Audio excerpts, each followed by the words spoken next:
어쩜 이렇게 시간이 안 가는지 정말 버스 안에서 고잉 이불 속에서 고잉 고잉은 언제나 너에게 고잉 고잉. Assalamualaikum warahmatullahi wabarakatuh. Pada video kali ini saya akan membahas materi tentang pembelajaran bahasa Arab untuk anak SD. Sebelum itu, kita akan membahas definisi bahasa. Bahasa merupakan alat komunikasi yang digunakan untuk berinteraksi dengan sesamanya dan digunakan untuk meluarkan ide-ide yang ada dalam pikiran, baik diucapkan melalui ucapan maupun tulisan. Oke, karakteristik bahasa Arab yang pertama adalah 1. Bahasa Arab berbeda dengan bahasa Indonesia. Di dalam bahasa Arab terdapat pembeda antara lelaki dan perempuan atau biasa disebut dengan muannas dan muzakkar. Yang kedua, dalam bahasa Arab, struktur kalimat deklaratif bahasa Arab tidak memerlukan adanya kata sarana yang menjelaskan hubungan antara subjek dan predikat. Yang ketiga, di dalam bahasa Arab diperlukan i'rab atau sesuatu yang mewajibkan keberadaan akhir kata pada keadaan tertentu, baik rafa, nasab, jar, dan jazm. Yang terakhir, adanya tasrif. Dalam bahasa Arab, tasrif yaitu perubahan bentuk kata tertentu ke dalam bentuk-bentukan yang lain berdasarkan pola-pola yang sudah ditentukan. Jika tadi kita sudah membahas tentang karakteristik bahasa Arab, lalu di sini kita akan membahas tentang pembelajaran bahasa Arab untuk anak SD. Sebelum itu, ada yang tahu nggak nih apa itu pembelajaran? Pembelajaran adalah aktivitas yang disengaja yang diciptakan agar terjadinya proses belajar mengajar. Dalam pembelajaran bahasa Arab diperlukan beberapa tahapan. Yang pertama ada pendekatan, yang kedua ada strategi, yang ketiga ada metode, dan yang keempat ada media. Yang pertama kita akan membahas tentang pendekatan. Lalu, apa itu pendekatan bahasa Arab?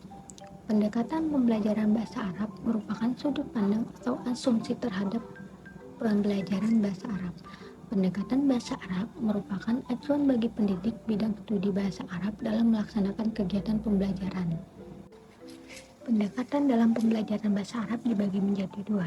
Yang pertama adalah pendekatan humanistik atau al-madkhal al-insani, yaitu pendekatan pembelajaran yang berpusat pada guru yang melahirkan strategi pembelajaran teacher content.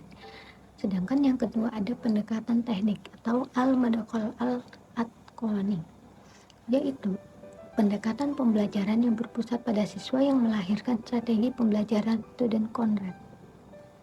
Nah, tadi kita sudah membahas tentang pendekatan pembelajaran bahasa Arab. Yang kedua, kita akan membahas tentang strategi pembelajaran bahasa Arab. Pembelajaran bahasa Arab untuk anak SD membutuhkan strategi yang tepat agar anak dapat belajar dengan efektif dan menyenangkan. Adapun strategi pembelajaran bahasa Arab yang pertama adalah menggunakan metode pembelajaran sesuai, seperti metode gramatikal terjemah, metode membaca, metode audiolingual, metode kognitif, dan metode elektif. Yang kedua yaitu memahami karakteristik anak. Dengan memahami karakteristik anak, guru dapat memilih strategi pembelajaran yang sesuai dengan anak-anak tersebut. Yang ketiga adalah menggunakan materi yang relevan. Materi pembelajaran sebaiknya dipilih berdasarkan hal-hal yang terkait dengan lingkungan kehidupan anak-anak.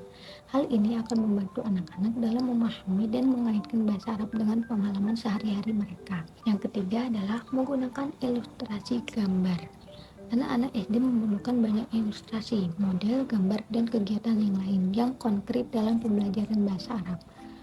Yang keempat adalah penerapan strategi kontekstual, yaitu dengan melibatkan penggunaan situasi dan konteks yang relevan dengan kehidupan sehari-hari anak-anak dalam pembelajaran bahasa Arab. Nah, jika kita sudah menentukan strategi, yang kita perlukan adalah menentukan metode pembelajaran. Dalam pembelajaran bahasa Arab, kita bisa menggunakan banyak metode yang efektif dan menyenangkan agar tidak membosankan para murid. Yang pertama, kita bisa menggunakan metode bernyanyi. Metode pembelajaran bahasa Arab dengan bernyanyi dapat membuat anak lebih antusias dan menyenangkan.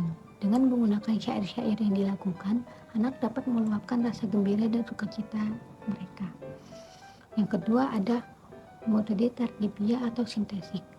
Metode ini dimulai dengan pengenalan huruf hijaiyah terlebih dahulu, kemudian diberikan harokat atau tanda baca, lalu disusun menjadi sebuah kalimat.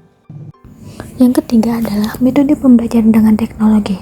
Dengan teknologi yang canggih, kita bisa menggunakan teknologi sebagai alat bantu dalam pembelajaran bahasa Arab. Misalnya menggunakan aplikasi atau program pembelajaran bahasa Arab yang interaktif dan menarik bagi anak-anak. Sedangkan yang terakhir adalah metode pembelajaran dengan inovasi. Dengan berbagai inovasi dalam pembelajaran bahasa Arab untuk anak-anak, seperti penggunaan media pembelajaran yang menarik, permainan edukatif untuk dapat membuat pembelajaran lebih menarik dan efektif. Oke, terakhir kita akan membahas tentang media pembelajaran bahasa Arab. Apa itu media pembelajaran?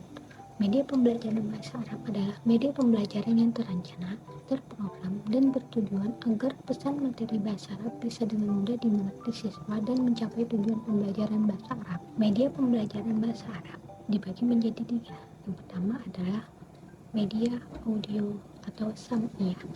Media ini berhubungan dengan alat pendengaran, yang mana informasi yang diterima berupa bunyi atau suara. Media yang dapat digunakan seperti rekaman, radio, dan laboratorium bahasa. Sedangkan media yang kedua adalah media visual atau al-basoriyah. Media ini berhubungan dengan alat penglihatan, yang mana informasi yang didapatkan dengan cara melihat. Media ini sangat penting dalam proses pembelajaran karena mempercepat pemahaman siswa serta materi yang mudah diingat karena dapat dilihat. Jika kita menggunakan media visual, kita bisa menggunakan seperti gambar atau foto, papan tulis, papan planel, ataupun slide atau berupa proyektor dengan menggunakan PPT. Media yang ketiga adalah media audiovisual atau al-sami'ah al-basoriyah. Dengan menggunakan media ini, kita dapat melihat sekaligus mendengar. Macam-macam dari media ini adalah berupa film atau video. Yang kedua adalah sound slide. Demikian itu tadi materi yang dapat saya sampaikan. Mohon maaf bila ada kata-kata yang salah. Sebelumnya, terima kasih telah menonton video ini. Sekian dan terima kasih. Wassalamualaikum warahmatullahi wabarakatuh.